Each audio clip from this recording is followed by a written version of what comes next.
into positions of hopelessness and helplessness. The government gives them the drugs, builds bigger prisons, passes a 3-strike law, and then wants us to sing God Bless America. No, no, no. Not God Bless America. God damn America. That's in the Bible for killing innocent people. God damn America for treating us citizens as less than human.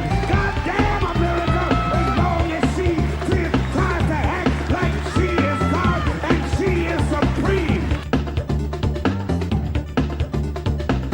All right, hello everyone. Welcome to Pod Damn America, these stupid podcasts for the gothic children. Hi, I'm Jake Flores. Anders Lee is here. Anders Lee here. Alex Patak is here. Hello! And returning guest, welcome back to the show, Ken Klippenstein. What's up, man? Hey guys, how's it going? I'm good. Well, I'm extra good because I have a bombshell to drop on you. I have a Ken Klippenstein style leaked thing that I'm going to drop on Ken Klippenstein. The last time we were here, or you were with us, we got into a long thing about Bob Dylan. You remember that? Yeah. Well, I learned something about Bob Dylan recently. Everyone knows he has a son named Jacob Dylan who is in the Wallflowers, right? Uh-huh. Did you know he has that. he has a second son named Jesse Dylan who directed the movie How High, and he looks like fucking, he just looks like fatter. He looks like the Subway Jared guy. It's fucking crazy. Our beautiful meritocracy at work. Yeah. How's it feel, Ken? How's it feel when the leaks are on the other foot? Yeah. I found this out by, I did a post that was like, is Bob Dylan your dad? Here's my phone number. Text me information. you got to put signal in there though. Oh no, I did it wrong. Because you don't know if he's got maybe he's got some secret son working at the NSA or something. Well, Jesse Dylan, I just Googled him just now, and apparently he's a member of the Council on Foreign Relations. That's the other thing. It's Well, crazy. I thought you were joking about the Subway Jared comment, but it really does seem like Jared was given a choice where you can lose all that weight, but you're gonna molest children, or you can become a famous director and just keep looking like that. Yeah, no, I think he took the path of righteousness. Not Subway Jared, the Jesse. And apparently he directed the Yes We Can video with will.i.am in 2008. Yeah. And he also directed a documentary about the Bloods and the Crips. Incredible human. What the incredible pedigree this man has. Madness. Yeah, well, he was born in like the thick of it, 1966. That was like, the peak of Dylan's career in a way. Yeah. Right, because that's when he had Jesse. I'm going to follow him around on tour. I don't know if I mentioned this last time. I'm trying to remember, but yell at me if I'm repeating a story. But my uncle was a roadie for a tour, I think the Rolling Thunder tour that Bob Dylan was on. Maybe it was a little later than that. It might have been like the 80s, Farm Aid or something. And backstage, he was standing next to Bob Dylan, and Bob Dylan was coked the fuck out. And after every song, he would lean over to my uncle and say, "Good one." And he did that like 20 times in a row. They were good ones. I don't see what the problem is. Bob Dylan, very funny personality to be coked out, by the way. Yeah, I'm just picturing it's like a bumblebee in a kazoo, but it's like had a ton of caffeine. It's talking really fast. Yeah, that high pitched zippy thing. It's a weird thing to throw. Have another song about how we all serve the queen. Keep her from being mean. Yeah, when you gotta serve somebody, folks.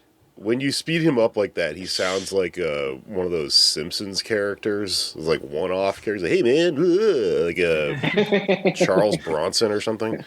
Yeah, like a lawyer who has to skip town. Yeah, there are many iconic Simpsons characters. Anyways, we're here to talk about Amazon, right? That's the thing of the day. Ken, you have a great new piece about some leaked information regarding this Amazon program where they were hiring people to argue on Twitter for them. They're hiring epic posters. Yeah. People always say posting's not praxis, and it's like, well, why is Amazon paying people to do it, huh? Ooh. I've heard a pretty good argument that this only works in one direction, though, and I think that probably makes sense. But either way, I guess let's start at the beginning of the story, which is that they were accused of overworking their employees to the point of pissing in bottles. I think it's kind of around where this starts, right?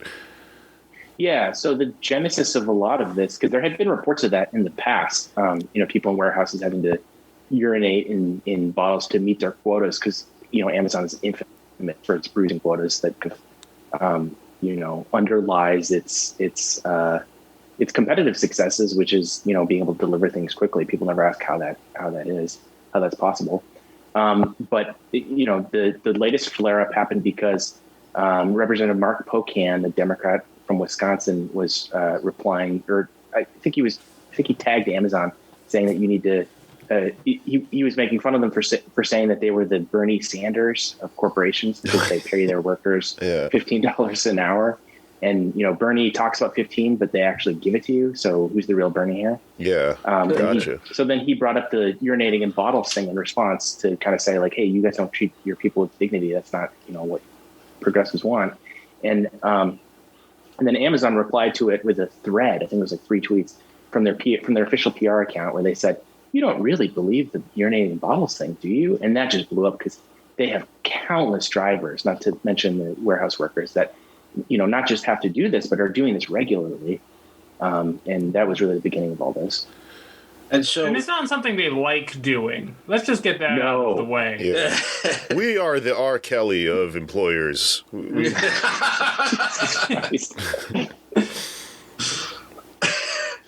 don't know. I've peed in a bottle in a car before, but it was not like no one else was at fault for it. So I think that is a part of the discussion that doesn't get just trimmed off right there.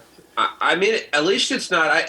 I had a Russian friend I grew up with, and he told me that in the home country, he had a friend back in Russia who all his other friends would pee on as he's like a personal lavatory. So it could be worse. Anders. They could hire a Russian to have people, defecate and urinate on. Yeah, they need every Amazon shipping center needs to have a piss pig. That solves the problem. Andrew's just feeding Amazon ideas directly from RT. A way to get around their workplace issues. So that tweet, there's some confusion about how it originated, right? Because one of the rules internally, and you've written a couple articles about this, is no self-inflicted wounds.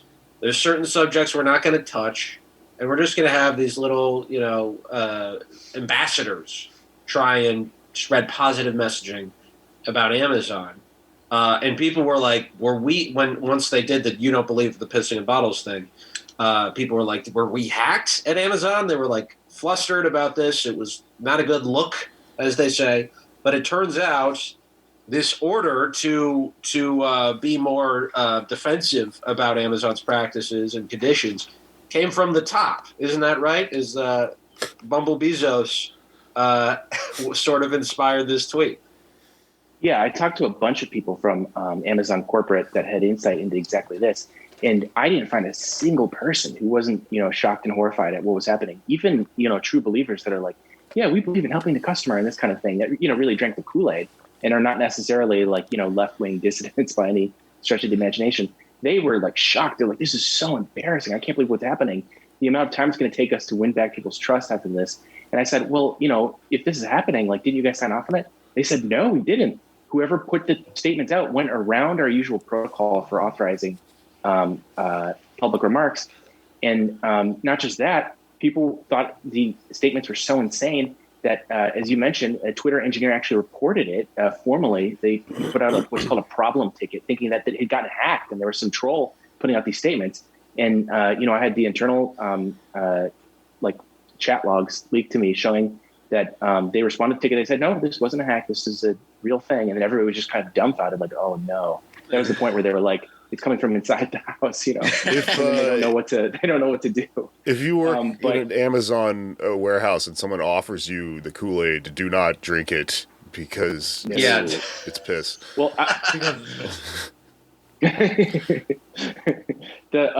and you know, I'll say the only Kool-Aid drinkers seem to be on the corporate side. It seemed like on the warehouse and delivery side, there were virtually none. It was only on the, and even among the corporate folks, there were a lot of dissident types. But Bezos himself or someone around him, someone very C-suite. Locke said it was Bezos. I couldn't find out who it was, but somebody at the very top for sure just rammed it through. And they've been just pissed off about the bad rap they've been getting with Bessemer and all this stuff, and so they want to like hit back harder. Yeah, it's kind of this Trump guy thing where it's like, you know, like you can't let yourself get pushed around in the public sphere. And the reality is, you talk to the constable, like, absolutely, let's do that. Do not touch this. It's not going to go well for us. Right. And so, you know, they touched it, and now we see what happens today. You know, at the time of this recording, they put out an apology saying, yes, workers do urinate in bottles. The apology is kind of funny because then they say, but there are other corporations that do that too. And one thing they also said in there is like, but it's only the drivers. But you have it on record that it's not only the drivers, it's people in the warehouses too. That's right. Internal documents provided to me show that not just are the drivers doing this, but the management is completely aware of it. And there was one email. It's not just urinating in bottles either. This is probably the most surprising thing. When I was talking to people, I figured, yeah, sure, of course, you know, the conditions are probably rotten. I mean, they don't have union representation. Why wouldn't they get pushed around? It probably happens sometimes. I talked to drivers who said a single day doesn't pass where I'm not doing this every day for months, you know? And then in addition to that, I was shown a memo from, I don't remember which branch manager, but saying that something like this was the third time in a month that we found poop in bags that workers were doing in order to, and I can't stress enough, this is not in any meaningful sense a voluntary thing, because people told me again and again, the quotas are so harsh that if I don't do these things to kind of save time, I'm just not going to hit the quotas. I'm going to lose the job. Right. So it's a catch-22, kind of a gaslighting almost, where they're not allowed to. They have to meet these quotas, or they can get fired or penalized, right? But if they don't meet, they have to go to the bathroom at some point, so they have no other choice really but to defecate and urinate in these bottles, or bags. You know, I don't know if anyone else has had a poop bag. I haven't pooped in one, but I will say my sister borrowed my coat once in 8th grade and picked up dog poop, put it in the coat and forgot about it. And I just found it in my coat, and it's crazy. Finding it does things to people. Like I was like, I have to do something. I have to do something with this, and so I put it in a girl's lunchbox, I felt really bad because it was just like you're admitting to a crime right now. This is not pressured at all. I was 13, and I was very apologetic. But it's just like when you have that type of contraband, you have to do something with it. It causes alarm, and that's what's happening here. They can't, when they see the poop bag, they can't think logically and say, oh, maybe we should create better conditions so people don't have to do this. One of those definitely probably ended up like in a box that they accidentally shipped out, and they're like, oh my God, as they see it being carried away on the conveyor belt.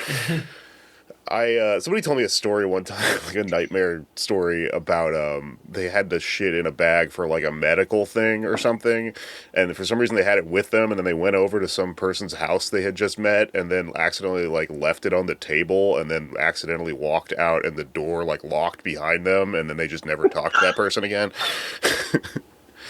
So I don't know if that has anything to do with the story. As long as we're on the topic of shit in bags, okay. But yeah, so I think it's about avoiding the conditions that creates shit in bags. What it's about. That's the thing. And this is clearly not voluntary. Right, they're treated so badly that the thing I heard again and again wasn't even like the request that workers had was kind of like stop punishing us for doing it. And then I was like, what if you didn't have to do it? They're like, oh, well, we don't live in a utopia yet. It's like that was like way too far. So the subtext of Amazon's internal memos on this stuff was kind of like, it seemed like they were kind of saying, we don't want to see you doing it, or we don't want the public seeing it happening. So kind of like throw this stuff out. It wasn't like, how do we make it so this doesn't have to happen? It's like, conceal the evidence of it's happening. Roll down the window while you're driving, poke your ass out, and shit onto the freeway. Like rat race. Yeah. Exactly. Something I heard repeatedly was anxiety about this sophisticated camera system they were putting into the cars. And so now they're worried. They're like, okay, how do I pee in the bottle without the camera seeing it and then potentially management seeing it, getting mad? And it's just like, I'm sitting there like, oh my God, like we have to make a situation for you guys where you don't have to do that at all. And they're not wrongly, because they're stuck in a situation where they can't afford to lose the job, thinking like narrowly, like, okay, how do I do this without getting in trouble for doing this one thing? It's like, talking to these guys, you get a much better sense for where this union push is coming from. And it's not really like a overtly political, like left-wing thing. It's more just like things are so dire, they don't know what else to do. Yeah. It seems like the cornerstone of this entire problem is just over-policing of the Amazon employees, right? Because you hear about the drivers having to do this, but then you even hear about people who work on the factory floor either having to pee in a bottle or like somebody dies on the work floor and they have to just walk past them. And it's because everything you do is monitored. And if your bathroom is 7 minutes away and you have a 2.5 minute break, you can't make it over there.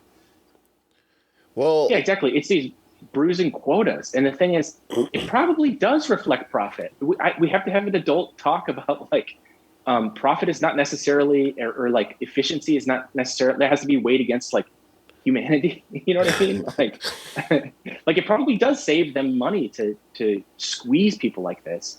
But there has to be some other goal in life, I think.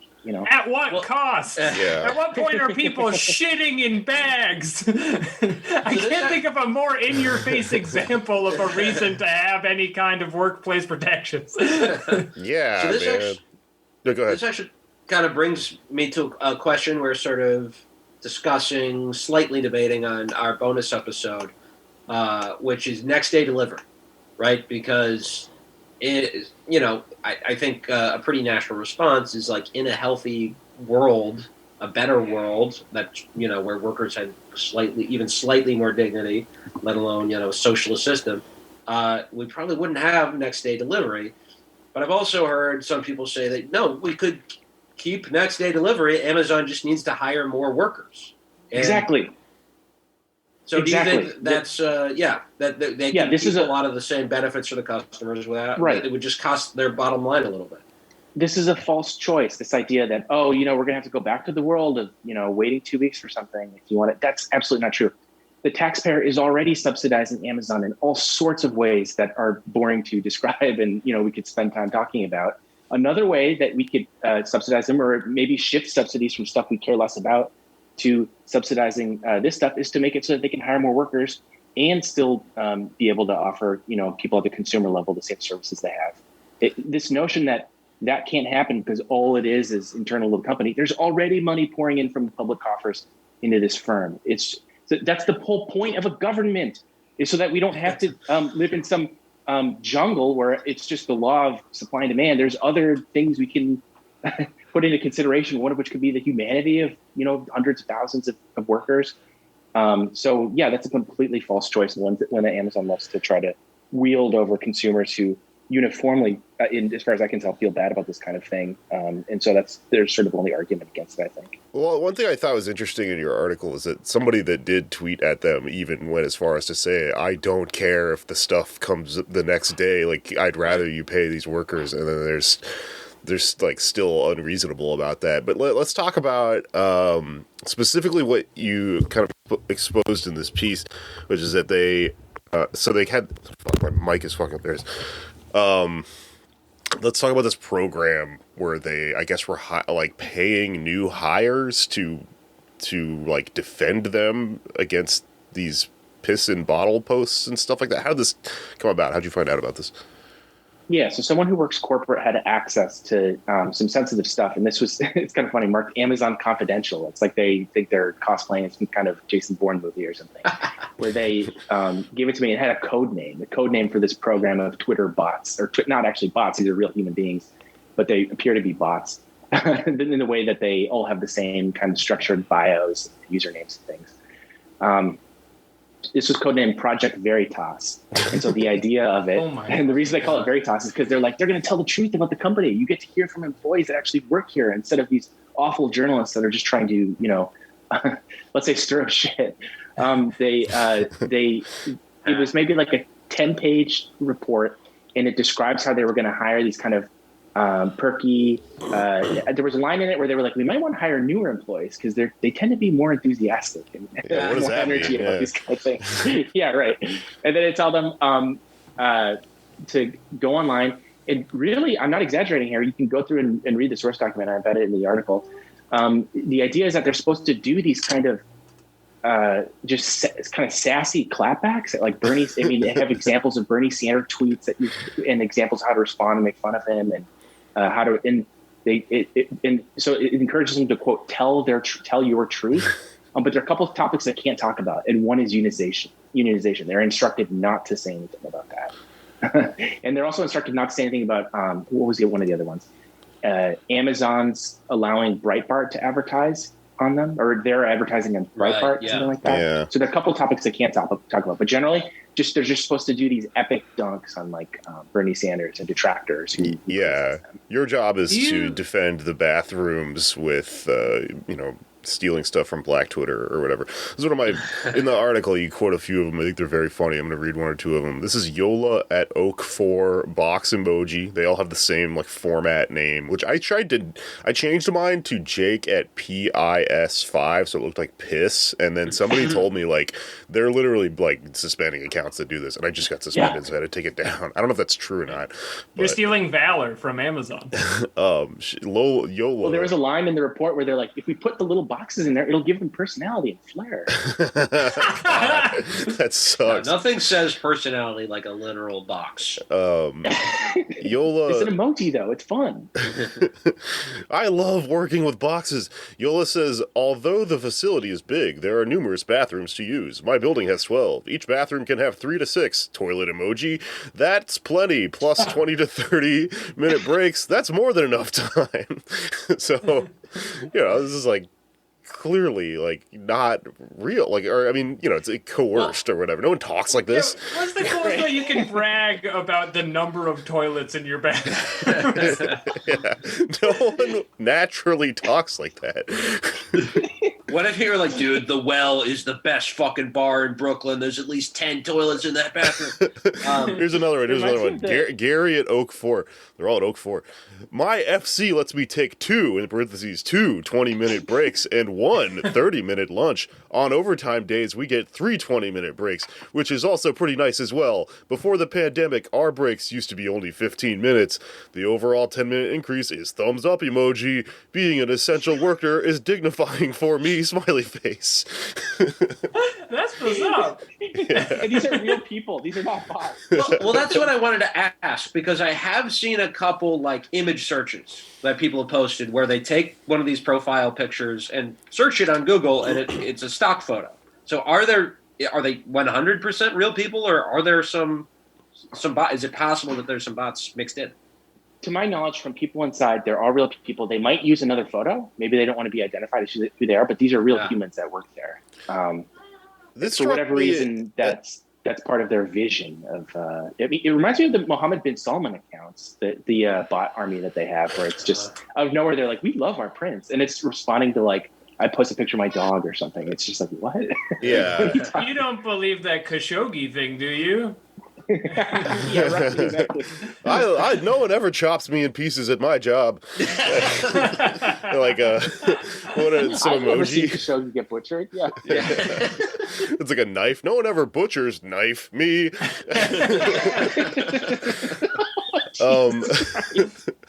This struck me as bot farm shit, which is like, I think it's.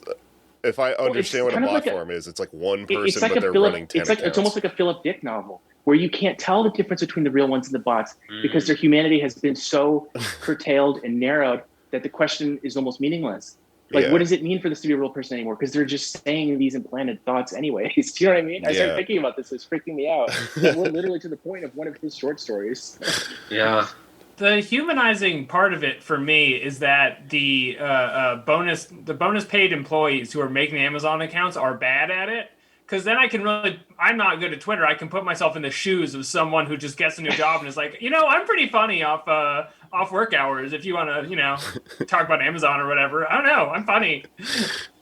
And they should just poach actual comics. Can you picture that? They just have like Dane Cook on there. It's just like responding to Bernie Sanders. I would not be surprised to find out that people that we know just like took a job, because there's no ethics in the comedy world. It's what do you mean you're supposed to work all the time? So like I've already heard kind of through the grapevine about people that are starting to cut deals with the Lincoln Project because their next thing is to yeah, and it's fucking. I understand you got to do what you got to do, but I'd rather work for a big corporation than that. Yeah. Stack those Lincolns, baby. It's $5s of dollars. Right, they always pay like shit anyway. Comics are just such fucking spineless losers. You don't have to do that. You can literally just do something else. But you can just work for an enemy of the United States. Do it. But register under the Justice Department first. So it's I would love to see like a downwardly mobile famous comedian just take this job though, and then you literally do have Dane Cook, and he's like, have you ever been in a relationship with your shipping company? That would be, but you'd also have Jeff Bezos calling you up at like 1 a.m, like trying to workshop stuff with you. So like, I'm just thinking, throw in something about about ex-wives. that's why Aren't they vultures? it can't be famous comedians. They need suckers that think they're on the come up. That's how you get people to run Twitter, social media accounts. Jerry Seinfeld peeing in cups with comics. Yeah. Comedians in cars getting not coffee, just holding a cup of piss. There are a few people, like, I talked about this a while ago on the show, but if you follow, like, Carlos Mencia's Instagram, he doesn't seem like someone who wouldn't take a, like, Amazon piss-covering job. Yeah. He's on a redemption arc. I don't want to get off on a tangent, but I heard he was on a podcast lately talking about how, like, he was like, they fucking book Louis C.K. at the Comedy Store, not me, and he's got kind of a point. And then he says derpadur, and he does the hand thing. Yeah. Which you can't do anymore, but if you can't see it, it's fine. Point being, they didn't fire him because of his like, he got caught stealing. They just fired him because he couldn't make money off of him. That's, like... Oh, yeah? Yeah. No, it's the whole thing is backwards. But we can't get into Comedy Store politics. There's no time! Yeah. Well, speaking of theft, the taxpayer has been fleeced by Amazon, and one of the ways that they pay zero, right, in corporate profit tax, because, and this is something to remember, anytime some, Republican uncle brings up the fact that the U.S. has the highest corporate tax rate, that is on paper. It also is a nominal tax rate. It's not enforced, so there is no corporate tax rate on profits in the U.S., but of course there are payroll taxes, and that's what Mr. Carney, Jay Carney, former Obama spokesperson, has been saying to the claims of certain politicians that Amazon isn't paying taxes. He says, well, we do pay billions of taxes, but that those are payroll taxes. Those are not taxes in profit. So how much should, in not a perfect world, but in a slightly more just world, how much would Amazon be paying to the Treasury? Well, this stuff gets pretty complicated because you don't just have to look at the marginal corporate tax rate and these kind of things, but all the forms of subsidy that exist. So I'll give you one example. Countless of these big corporations' workers have to rely on government benefits, food stamps, that kind of thing. Which is good that they get those things. I'm not against that. But that means that the taxpayer then is, paying them money that their employer should be paying them. Why does the public have to shoulder this cost when you have these wildly profitable corporations, in the case of Amazon, worth, I think estimates are at like 1.5 trillion now. And they can't afford to pay people enough to live above the poverty line? That's insane. And so that's one example of many where they take advantage. I was just looking at another case. They rely on the Justice Department to enforce certain, I don't know how you call it, compliance with certain sales things that used to be done in-house. That's another form of corporations, passing off costs onto taxpayers. It's just that this stuff is never discussed. So this notion that, they're just out there making profit on their own without any kind of help or support from the government or taxpayers is just not true. So you have to factor all of that into The fact that, marginal corporate tax rate is as low as it's ever been, and that, they pay very little, and that they use all the resources they can in order to avoid what few taxes exist. So it's a huge, complicated picture that when their public affairs tries to respond to something like this with a very narrow example like that, they're really eliding the facts of it all, I think. I have a general question. What is Jay Carney's job right now? Is he just like a fan? What is he doing for Amazon?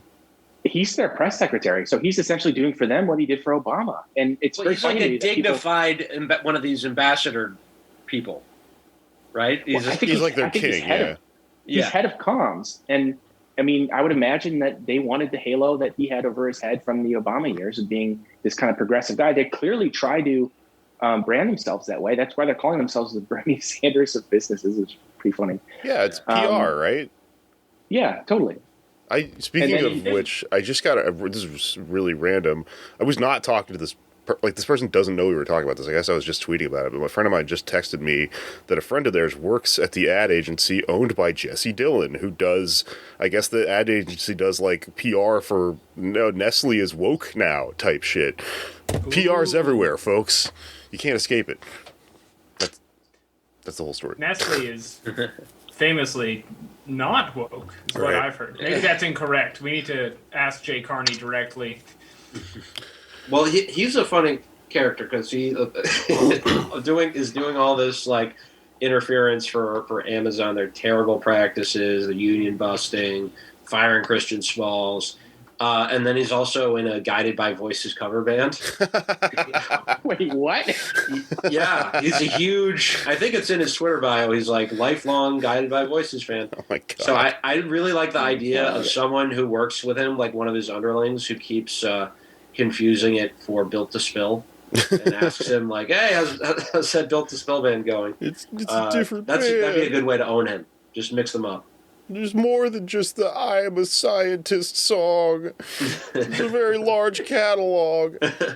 But he's one of several, a whole legion of Obama-nauts who have made a very smooth transition right into the private sector. What is that open door policy like? How do these things, is this just like transparent corruption, or like do these people think they're actually doing something valiant with their occupations? Like, what's the deal with this? I think it's a really nice illustration of how the system works, which is, this revolving door policy of the top officials within the administration then go on to staff, these cushy gigs at mega corporations. I do a lot of national security stuff, so I'm more familiar with, Boeing, Lockheed Martin, that kind of thing. But this happens across the board. People that go to work for the FDA to regulate the drugs, they go on to work for the pharmaceutical companies afterwards. And there's a tacit, I don't know about every case, but there's often a tacit agreement that, if you're nice to us, we will give you something cushy afterwards. And that has an effect on how they carry out their regulatory duties and those sorts of things. So it's particularly interesting with Obama, though, because he has this halo that, I think in many ways is undeserved. And he's kind of blowing up their spot. I know some prominent Democrats that were kind of expressing to me their embarrassment. They're like, oh, he's making us look so bad. I'm thinking to myself, it's like, well, he is what you guys are. Like, what? Maybe he's saying it loudly and visibly, but like this notion that this is any sort of character arc where he's getting worse, this is the same guy he always was. It's just that the contradictions are starting to appear because there is a push for labor rights now that didn't exist before. People are just starting to notice it. But what he's been doing and saying is what Obama did and said, during the last year of his administration, during the election between Trump and Clinton, he was going out and defending the TPP and saying Nike was going to make all this money, and so we've got to, ram through these horrible trade agreements during the election. If there ever was a time to be quiet about these things and to try to get the Midwest labor vote, that would be it. He's still out there saying all these things. So none of this is outside of the spectrum of the kind of Obama world. They were very pro markets. They just were. And nobody seems to want to admit that.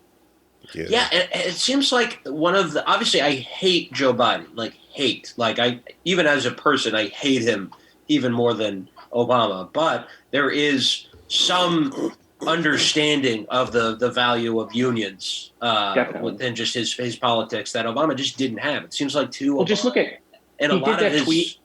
Go ahead.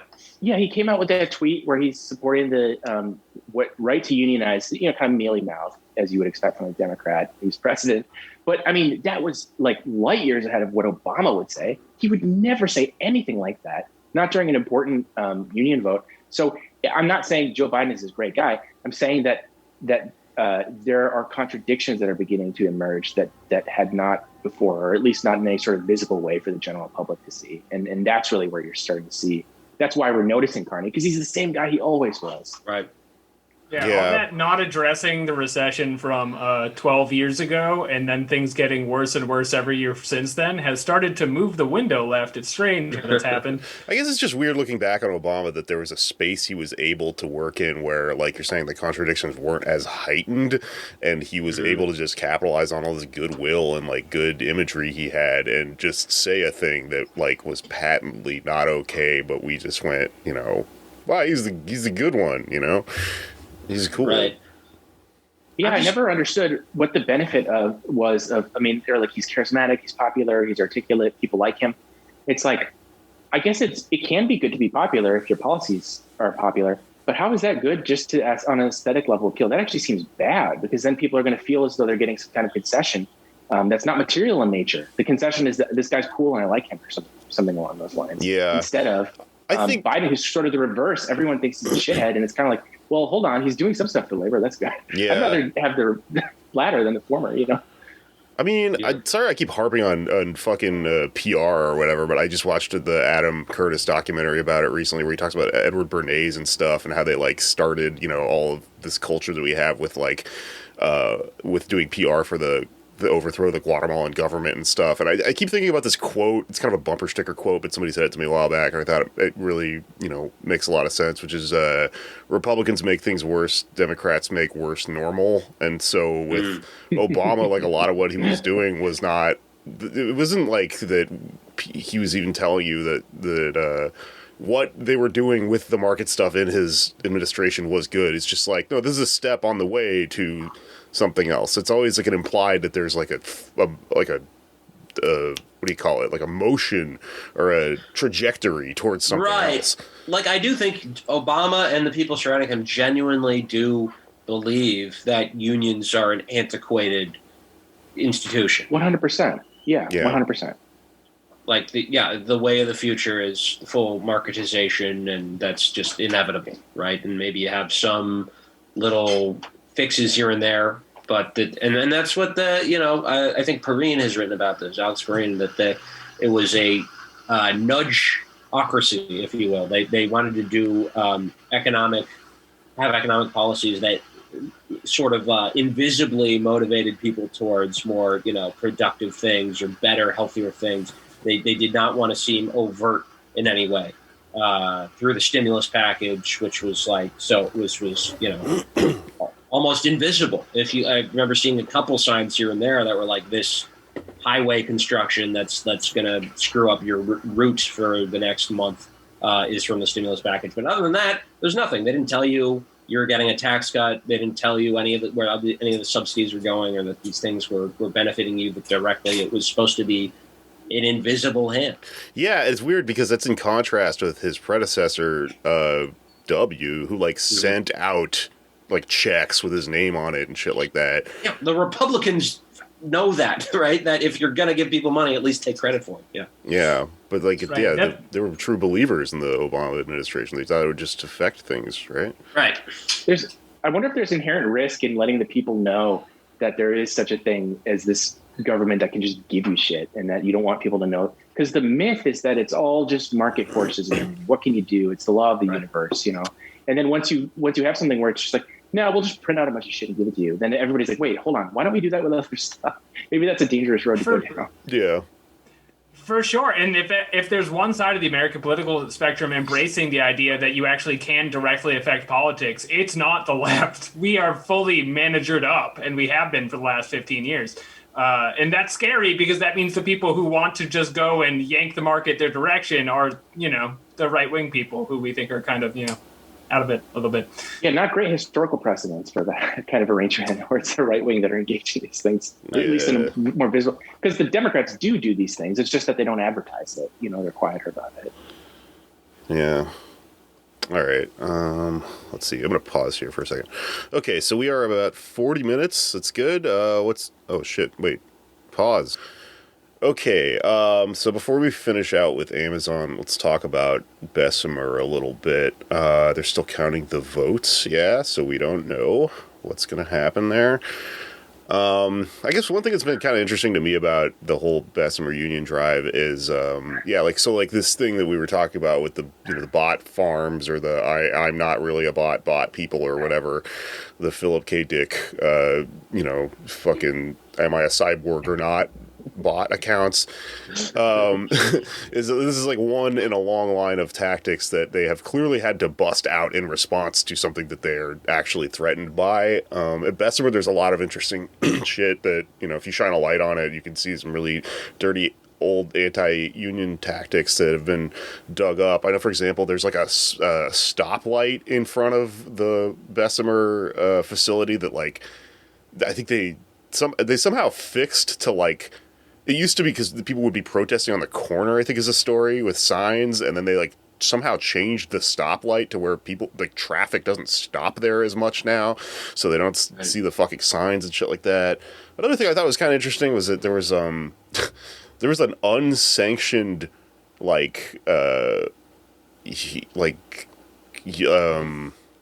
strike, or a boycott, rather. Sorry, an unsanctioned boycott that I think I looked into a while back, and it sounded like Amazon actually, astroturfed it, because there's a strategic way to, like, astroturf a strike that actually hurts the flow of things and, makes if they don't do it well, it makes the union, like, look bad. This is like an old-timey tactic. I saw this because there was this article going around, people were sharing on Facebook, and then somebody debunked it, and I was like, oh yeah, the actual, like, organization that's organizing for the union has said, this isn't us, like, don't support this.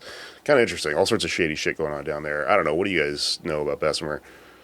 Yeah, one of the biggest problems that I had identified to me from people both on the corporate side and on the warehouse and driver side was how they took down without notice the entire employee directory for being able to, like, find people's numbers to call them, like, out of work. And in the context of work, I don't know if Amazon does this, but I remember when I worked at Target when I was younger, they wouldn't even let you know the person's last name. And a lot of, it's pretty widely understood that, and they limited access to just super basic information. The idea being this prevents the sort of associations that form to create unions. And that was what was brought up to me again and again, was people saying, I know friends that would probably be amenable to this, but I don't know how to find them because I maybe don't know their last name, certainly don't have any of their contact information. And this was done, I want to say, a few weeks ago, maybe 3 weeks ago or so.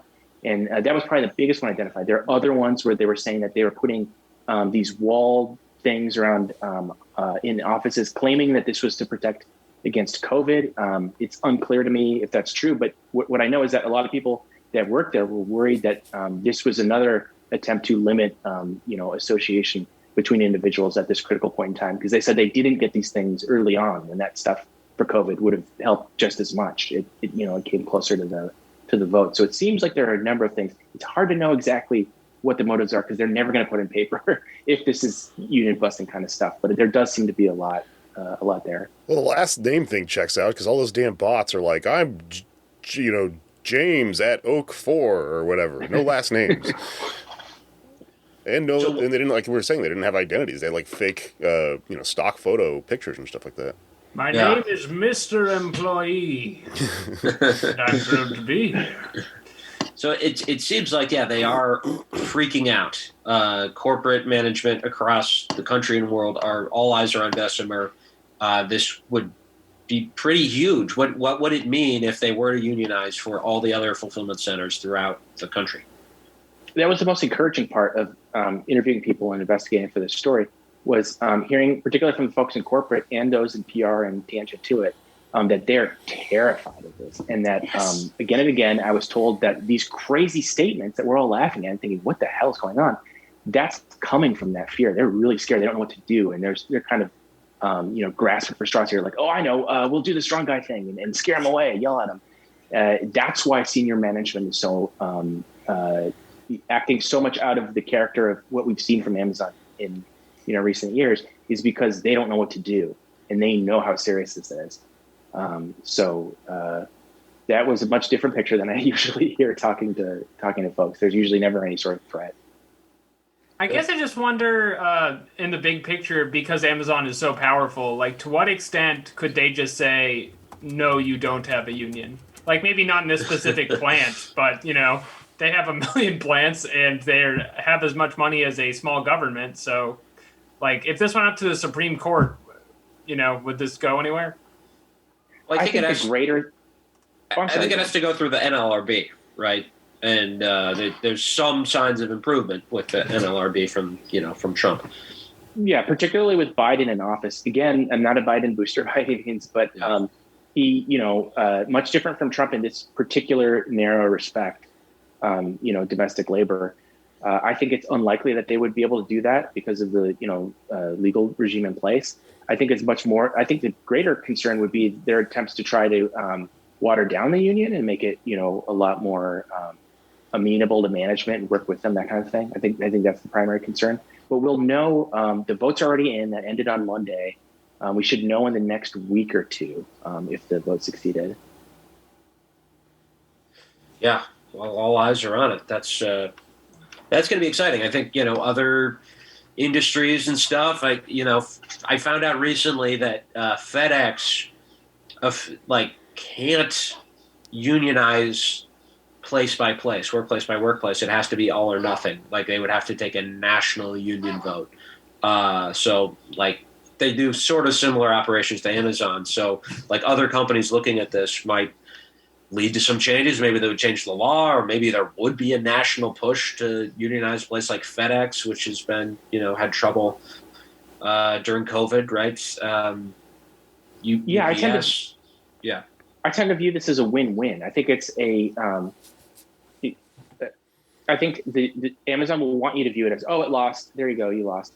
But the truth is, so look at their $15 an hour. Lost. That all comes from pressure like this. Right. I mean, they're doing that as a concession. Like, this notion that they just came up with the idea of whole cloth and, what did Bernie do? The whole reason they're doing this is because they want to outflank the appeal of these types of to form unions and say, hey, look, we're giving you stuff. You don't need one of those. So, even if this fails, you just scared the shit out of them. And, that has some effect in terms of the concessions they're willing to grant employees. Yeah, it really says a lot that they were the bots were directly given instructions on how to handle Bernie Sanders specifically. Right. Right. They get a little picture of him in the mail in black and white. Yeah. There was one really shocking one where it was like they were teaching them an epic clapback against there was a video of Bernie interviewing, gosh, I can't remember. It was some celebrity who used to work in Amazon, or maybe it was just some Amazon worker. And he said that, this was not something, I heard this kind of thing from other people too. So this was not, people might've thought it was hyperbole, but he was saying he wanted to end his life because of how awful day-to-day work was. And that was something I heard from multiple people talking to them, just how demoralizing, degrading it was. And then they instructed them to have this epic clapback of sorry it didn't work out for you. I love it here, or something. I can't remember what the language is, but it's in the thing. And I'm just like, oh my God. This sounds really Tell them to do it. Oh, yeah. I loved my time in Afghanistan. It was a blast. I don't know about you, but... Please don't end it all. Gun emoji. I'm having a great time. Happy face emoji. I guess my question... Good. I guess my question is, if Amazon is doing this and they're the biggest company that could be having these kinds of unionization struggles, to what extent is there a PR infrastructure in other large companies? When are we going to start seeing this from, I don't know, grocery store chains, or are there other intelligence missions being carried out on the corporate level that we don't even know about yet? Yeah, so I mean, a lot of these things are locked under NDA. A lot of the stuff I was given was potentially in violation of NDA, so it could be hard to find out what exactly is going on.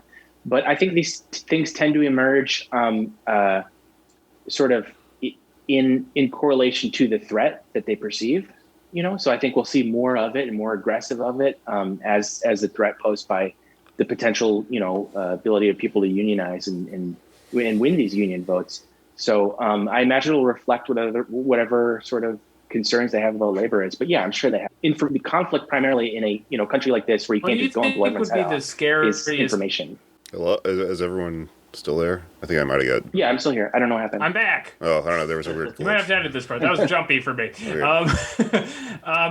What do you think would be the scariest brand to unionize? I would say Under Armour.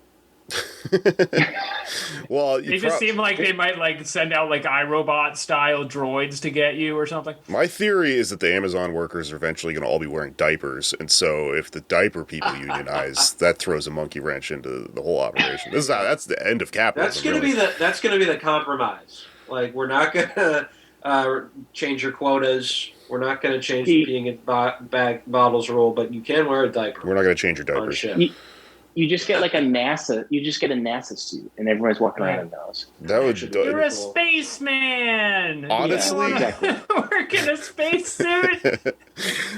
And they just make it space themed, where it's just the star. It's like you're in Epcot. Yeah. You just get to go get fired at your warehouse job wearing like a full Mars outfit. You take your helmet off. Take your helmet off. Put it on the desk. Oh man, that makes it sound fun. Don't let them hear this. They'll do that. Yeah. Our ideas are too good. Yeah. Well, I guess something that just occurred to me to tie this back to that Obama thing or whatever. What's really interesting about this to me is that, like, there is an argument that sometimes people make where they're like, okay, Marxism was really interesting but it was so timely, and, capitalism is so different now and all this stuff. The reason that, like, left Twitter is just every fucking account is called, like, Jeff Bezos drinks piss or whatever is because this is all of the contradictions that, we're talking about in the factories and like capital and stuff like that are all present. Just it's like it's so similar. Like it's all, pretty close to like a 1-to-1 when you look at directly this specific company. And so you can see that in that they're going back into the old-timey union busting tactics from the past as well, because nothing has really changed in their regard of like the way this company is shaped. So I guess I'm trying to tie this back to the Obama thing, because one thing that's really interesting is that implication that the Obama administration was sort of putting out that we've moved past all this stuff is it's clearly not true. Like, to maybe carry your point, maybe the value of the Obama administration just as an entity is it seemed like a triumph at the time because it was next to Bush, which I think America started feeling pretty guilty about by the end of the Bush presidency. But the value of it is that the kind of conciliatory reach out to capital while fighting for labor tactic is demonstrably not effective. And it's only led the like everyday conditions that we live in to slide downhill. And now when we need an example, we can just point to it. Oh, you know what? I remember what I was getting at. Okay, so yeah, this is all important because I think that this all points to the union is the only fucking way out of this, because there's something that I've noticed from people that I think still have kind of Obama brain and are trying to carry it into our world that we're currently living in, which is that when you talk to liberals, a lot of times they'll say like, I don't shop at Amazon, or we should boycott Amazon or something like that. And there's this huge misconception at the core of that, which is that we're going to market our way out of the problem of Amazon, because the idea is even if you were to successfully boycott this company, which I don't think is possible at this point, that just implies that, we're going to like make space in the market for a better, more ethical Amazon to come along and fill its space. And that's like not how the market works. The market works in the way that the company that is the most exploitive and horrible is going to come along and take that place. And so we kind of need to get people out of the headspace of like that there's a consumer power way out of this problem. It's really, it's only fucking unions. The only way we do this is by slowly taking back a stake in the fucking company, and then, maybe hopefully someday owning the fucking thing or whatever. That's my soapbox pitch. I'm done. Okay. I'm sold. I don't want to yell. Look at the good achievements. Look at the good stuff that Obama achieved, like the Iran deal, the Cuba normalization, that kind of stuff. How long did that last? It was almost instantly ripped apart, and it doesn't look like Biden's going to put it back in place. So not only does a political movement lacking a labor component not achieve any sort of like labor concessions, whatever concessions it does achieve are immediately, reversed upon the next administration. And that's the change we've seen is we have Biden voting 50 and just saying like, yeah, I don't give a shit about the Republican votes. And I don't think I've heard anything about the deficit anymore. And so again, not a Biden enthusiast, but that is a difference than what we saw under his Democratic predecessor. All of these, I mean, obviously Biden is making overtures to capital, clearly. But they're just not the same overtures to bipartisanship that was always ludicrous and revealed to be ludicrous. And it seems like that's finally appreciated. Yeah. Okay, well, should we move on to the Chauvin trial? Sure. Anders, what's a good segue? Okay. Obama. Okay. So Obama was in office, and I just saw an interview recently where he was like, well, some police departments have done some good stuff, like Camden, New Jersey, which is famous for, having the state police take over law enforcement in the city because their police department was so shitty that they just had to shut it down. But they, replaced it with the state police, or even more, bootstrap. And he said, like, when there are drug dealers in the park, they sent ice cream trucks, and that helped things. I don't know what point he was trying to make. Yeah, I don't know what he was trying to. Did Joe Biden write that point? Famous lover of ice cream, Joe Biden. And Obama apparently does not like ice cream, so that's another interesting difference. But basically, he was saying I didn't even think of the ice cream thing. I just thought of the non sequitur. Oh, yeah. When you said, did Biden write that? And it's like, oh, yeah, also the ice cream. Also, yeah, he loves vanilla. He loves cream. vanilla ice cream and aviators. Oh. I hate What a vanilla cool ice cream. guy. Yeah. I thought it was... Obama, who was considered a cool guy, he conceded that, like, we've never tried sweeping police reform, to the interviewer, who was like, well, has reform really worked? Because we have all these things that have actually made the problem worse. And so that brings me to the Chauvin trial, in which there was a guy who was one of the witnesses is like a community police liaison or whatever, who was appointed by some Obama program. So they did try to do some stuff, but it just like doesn't do anything. If what you have to actually just take away power from the police. That's really the only option, and not like throw these sort of programs at it that are trying to just act as coverage for the cops. But the Chauvin trial has been interesting. I think like there's just something cosmic about the fact that two of the witnesses who directly saw George Floyd being killed were, one, an MMA guy who like knows about chokeholds. Like he's studied this stuff. He studied Muay Thai and like every martial art. And an EMT who was off duty. Like two people standing there. So they're going to have to make the case. And an ice cream man. The defense is going to have to make the case that these people were just unruly for no reason, right? That Chauvin was doing his job, and then they taunted him for the fact that his knee was on his neck was just incidental. Because that's the thing that I don't know how they're going to explain. Because you see people getting arrested, like if you live in an urban area, pretty frequently, right? At least a couple times a month, you see somebody getting arrested, if not way more, right? Yeah. You don't stop and yell at all of those arrests. Maybe you might stop and watch, but they were yelling at the fact that the knee was on the neck. Well, usually it's like, even if you want to, you'd be afraid to. But if you think someone's being murdered, then yeah, you might feel compelled to fucking risk it. Right. Yeah, and that's don't what let happened your here. imposter syndrome stop you in that situation. You should probably say something. Yeah. And that's what happened here. And the defense, I don't know what their strategy is, because on the one hand, they're trying to say, like, well, it was the crowd. It was their fault. They were unruly. They blame the audience. officer's attention. Hallmark of a bad comedian. And They're that's uptight. right. This joke worked last week. That's what he's saying while he's... This joke worked last week. there you go. But that's one argument. But then they're also saying that, you know what, Derek Chauvin actually did everything correctly. So it wasn't his fault. It said George Floyd had a heart attack. So, like, which is it? Is it the crowd's fault or George Floyd's heart? Like, Yeah. And then the other thing is, like, this lawyer is a white guy. It's like a Minnesotan white guy. I was honestly shocked that they did not do the, more strategic sort of regular move, which is to make a choice in who is representing you and have a charismatic black rhyming lawyer. Yeah. Exactly. Yeah. They should have gotten some, like, cynical Johnny Carson.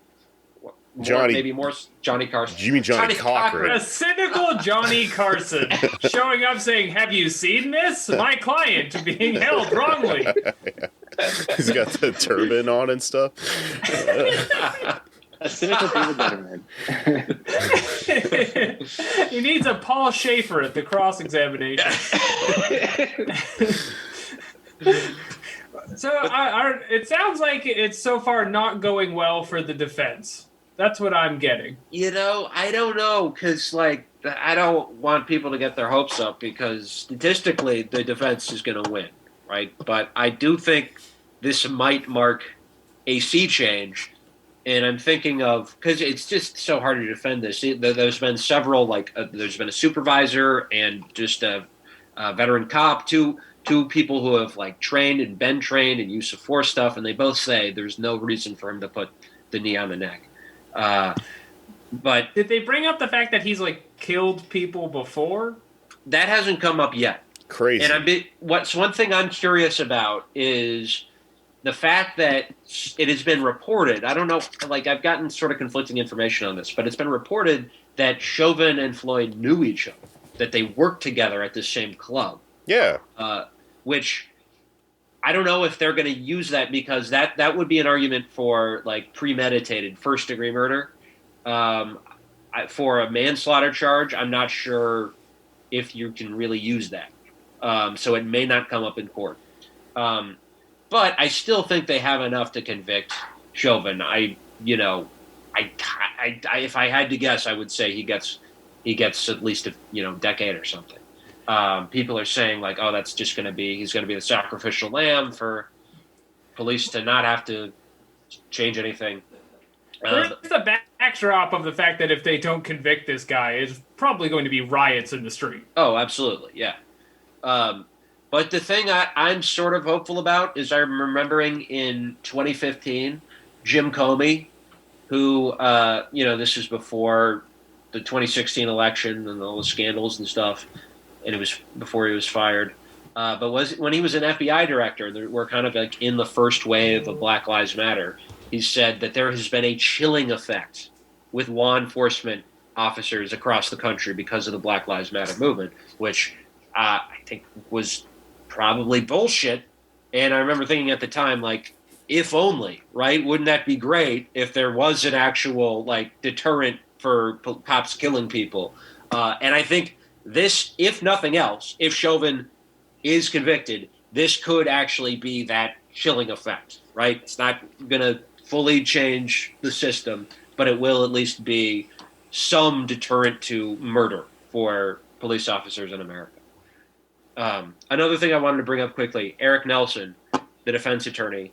And by the way, this is the most Minnesotan trial ever, because every lawyer is like, oh, I'm sorry, that was a bad question. Let me rephrase that. It's just the most, like, polite, passive-aggressive interactions. Oh. But on Eric Nelson's page, on the Hallberg defense attorney, criminal defense law firm, on his page, he, like, puts up front, he like brags about representing individuals faced with civil commitment as a sexually psychopathic personality / sexually dangerous person. He's talked all about how he's represented people with DWIs. Like, you have to know your audience. You got to play to your crowd. Yeah, but the funniest sexual part is psychopaths. Because Andrews kept saying that it was weird that they didn't get, like, a black lawyer for the big racial trial, but they reached out to the real demographic they need, which is joker-fied American constituents who understand they need a psycho in their corner. Yeah, a mad dog. But the funniest part of this page on his website is there's a typo where they're trying to say Eric's experience includes homicide, sex offenses, drug offenses, assaults, hundreds of DWI and alcohol-related traffic offenses. But there's a typo, so there's the space between Eric's and experience is deleted, and it literally says Eric's sex experience. Yeah.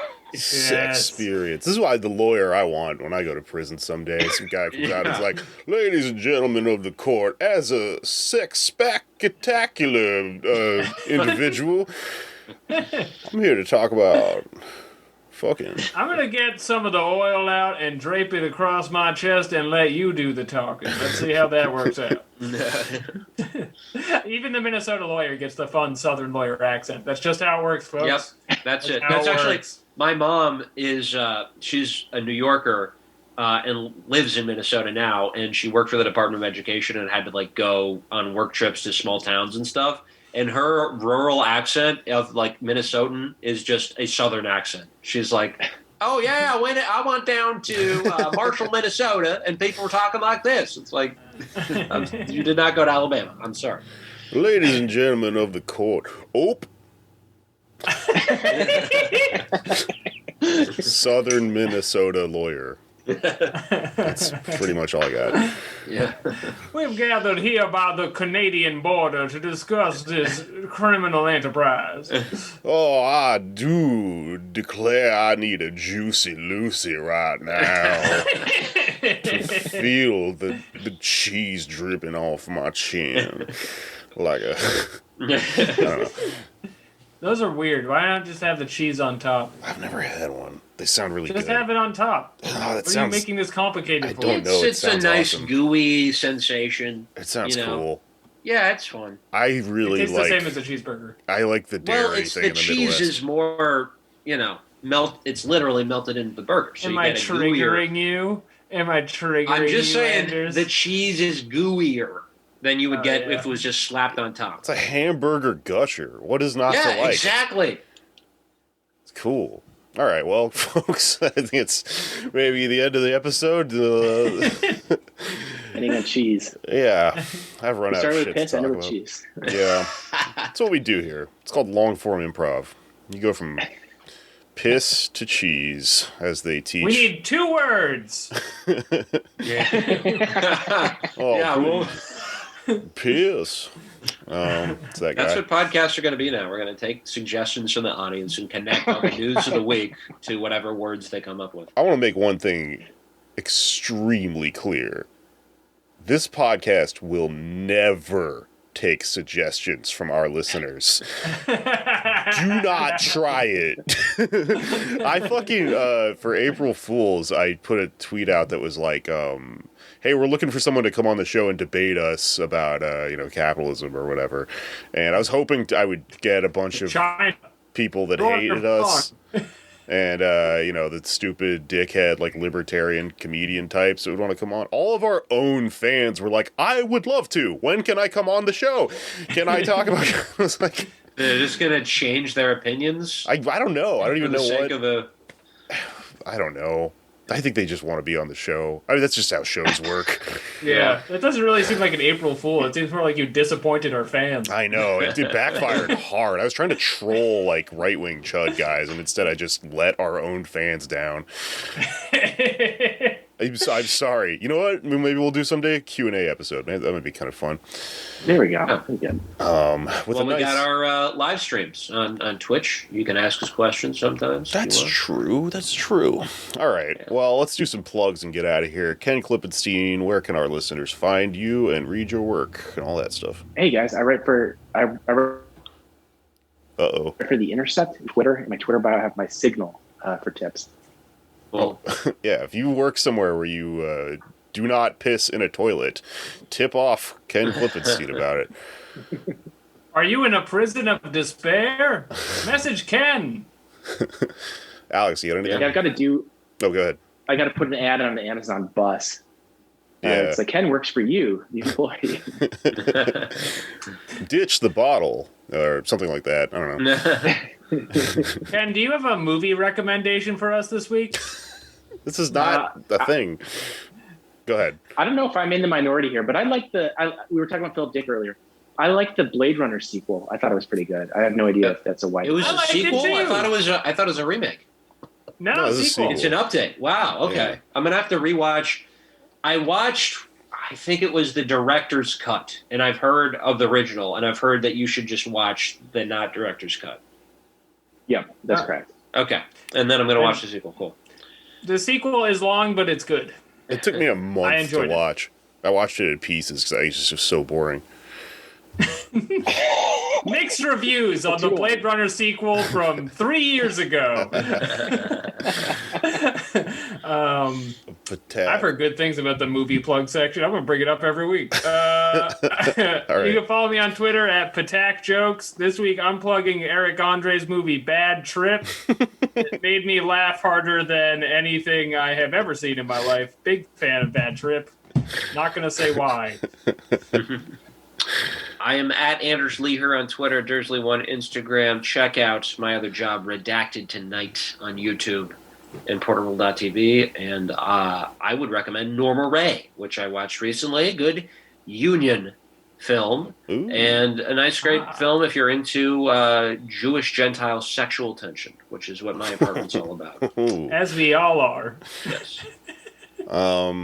Okay, my other podcast is Why You Mad, and we do Twitch stuff, and I don't think I have anything else to plug. Maybe the stand-up might come back soon. I'm really looked into this.